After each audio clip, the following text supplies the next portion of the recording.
Welcome to Website Success. I'm your host, Chrissy Ray, and today we are talking about something that can really trip people up, and that is going to be figuring out a realistic timeline for creating your own website. I hear this from clients all the time.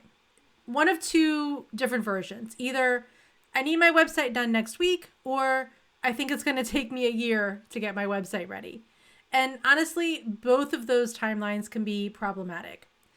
I recently worked with a client who had been planning her website for 2 years. And you know what she had actually done in that 2 years? Pretty much nothing. She just kept getting stuck in what I call the perfectionism loop, trying to make everything perfect before she could actually move forward. Meanwhile, another client came to me wanting a full e-commerce website with 50 products in just 3 days.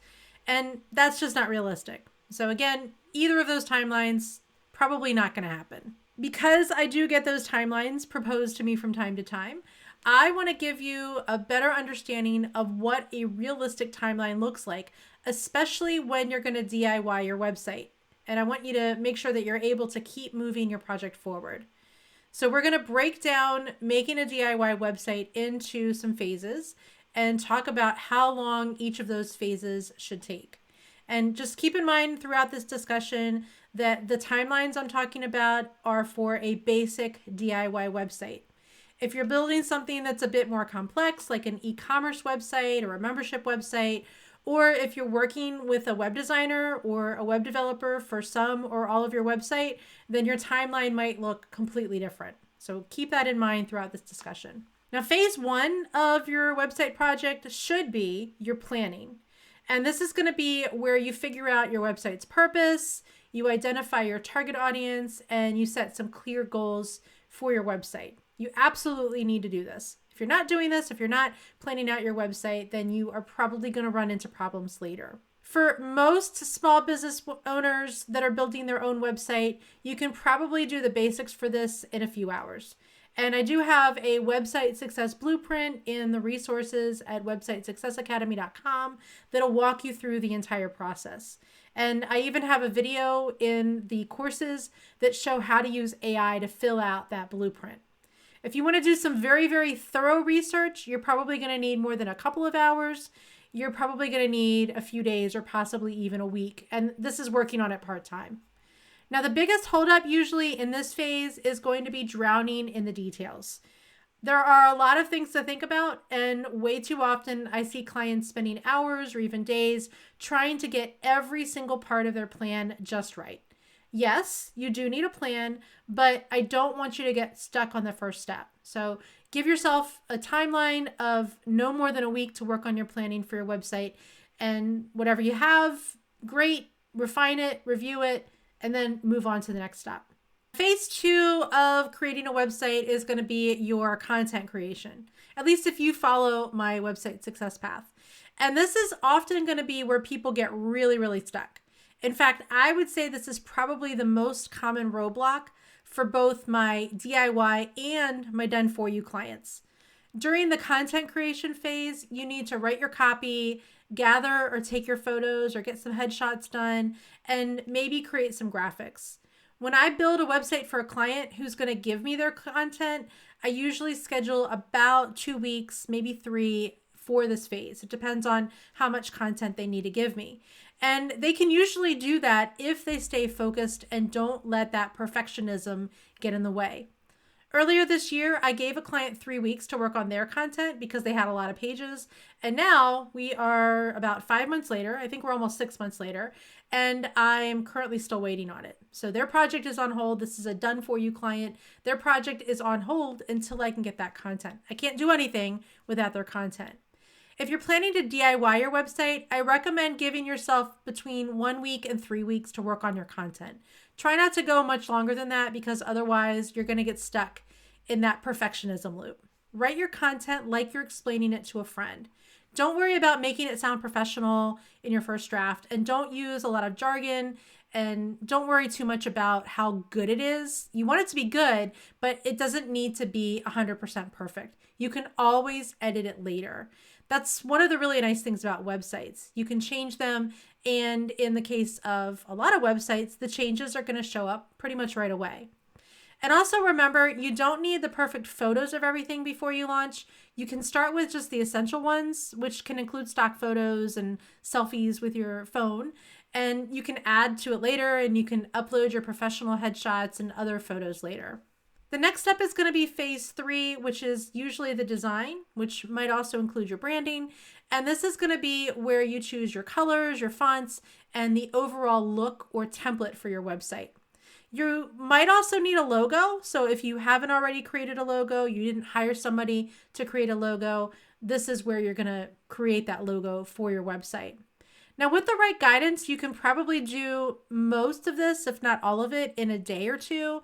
But I usually give clients about a week to get through this phase if they're DIYing their website. Again, just like the other phases, I see too many people spend months here. And you don't want to fall into that trap. You don't want to spend months scrolling through Pinterest or creating color palettes and getting everybody's opinion on it and changing your mind. And you don't want to get stuck in that loop. Another thing I want you to think about when it comes to the design and the branding is that both of those can evolve over time. You don't need to create the perfect forever design right now. Even the big corporations change their colors and they change their logos from time to time. So you're just as good as them, you're better than them, and you can change things if you need to. And I'll let you in on a little secret. For the Website Success Academy, I have now changed my logo twice and my brand colors 3 times just since I started. And I will probably change either the colors or the logo or both, or maybe even the fonts again in the future. The key is to choose something that looks professional and matches your business personality, but don't get stuck in thinking that it has to be perfect.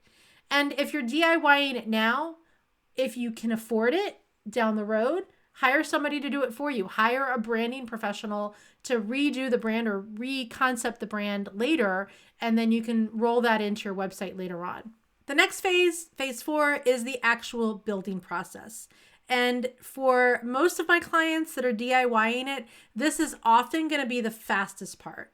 If you've done all the preparation, you've already written your content, you've already got your design, you've already got your logo and everything, then you can build your website in as little as 1 day. And that's not a joke. You can actually build your website in a day. And if you've been listening to this for a while or you've been following me for a while, you know that I have a Build Your Website in 1 Day workshop. I'm going to be offering that on December 14th, 2024. And the reason that I'm able to offer it is because if somebody has gone through those first 3 phases, they absolutely can build their website in 1 day. Now, if you're learning as you go or you're working on it in between other business tasks like your bookkeeping and everything else, then it might take a week or 2 or 3 or 4, and that's totally fine. But again, you don't want to spend too much time working on it. The important thing is to set aside dedicated time for building it rather than trying to do it in 15-minute chunks here and there. And I recommend this for all of the phases. So set aside an hour or 2 for each of the phases and really focus on it for that hour or 2. And you can really get a lot done if you're not trying to chunk it up and do it on top of all of your other tasks. Now, the final phase, phase 5, is going to be the launch and beyond. I want you to plan for about 2 days of testing before you launch. I personally do testing as I'm building, but you also want to set aside a couple of days testing, checking all of your links, making sure that your forms work, testing on different devices, look at the website on your phone, on a tablet, on your computer, on different operating systems, so Windows and Mac. And then post-launch, you also want to set aside some time for maintenance, updates, improvements, search engine optimization, and things like that. So once you launch the website, you're not done with it. You still need to make changes to it. So now if we add all of this up, we add all those 5 phases up, if you're focused and you have some good hour or 2 chunks of time to work on it, you could go from start to launch in about 4 or 5 weeks. If you're fitting this in around other business tasks, then I would plan for maybe 6 to 8 weeks. If you're building something more complex, like a large e-commerce site or a membership platform, and you're trying to do it yourself, and you're able to really fit the time in there, you probably need more like 3 to 4 months, possibly longer. And I will tell you, if you are working with a developer like me, then again, your timeline could be very, very different. The biggest factor that determines how long your website's going to take It's not going to be your tech skills. It's not going to be your budget. It's usually going to be the preparation and the commitment to the process. And that's part of why I created my website Quick Start Challenge, which starts on December 4th. It's totally free, and we'll work on those first 3 phases together. We'll do the planning, the content, and design in just 3 days.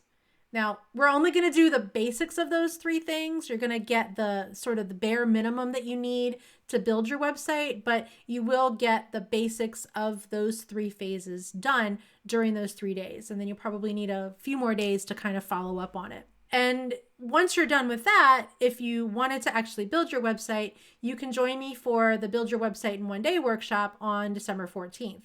And during that workshop, I will walk you through the entire process of building your website step by step. If you sign up for both the challenge and the workshop, and again, the challenge is free, the workshop is not, but if you sign up for both of those, you could have a website before the end of the year. Now, let me give you some tips to keep your website project on track. Number 1, set specific times to work on your website. Don't just try to fit it in when you can. Set aside an hour or 2 a week, maybe even longer if you have the time.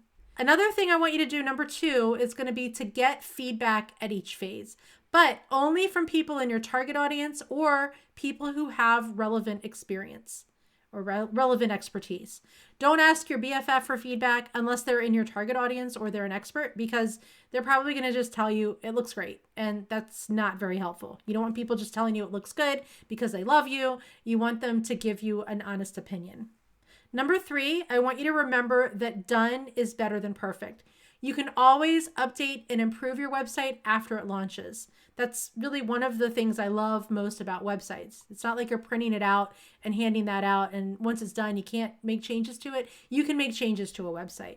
Number 4, I want you to keep the scope reasonable for your first version. You can always add to it later, but you don't necessarily need every possible feature in the first version of your website.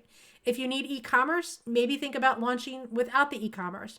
Add the e-commerce later. Number 5, I want you to get help when you need it. And that's going to be whether joining a course, hiring a copywriter, hiring a branding expert, or getting guidance from someone like me. Now, the links for both the website Quick Start Challenge and the Build Your Website in One Day workshop, they'll be in the show notes for this episode at websitesuccessacademy.com/podcast. If you have questions about either of those, or you have questions about your website timeline, come join my Website Success Launch Facebook group, and I will be happy to help you figure out a realistic schedule for your specific situation. And I want you to remember, when you're working on your website or when you're starting to plan your website, it doesn't have to take forever to build, but it does need proper planning and preparation. And with the right approach and the right support, you can have a website that you're proud of probably sooner than you might think. If you enjoyed this episode, make sure you subscribe, leave a review, and come back for my next episode. Thank you so much for tuning in, and I hope to chat with you again soon.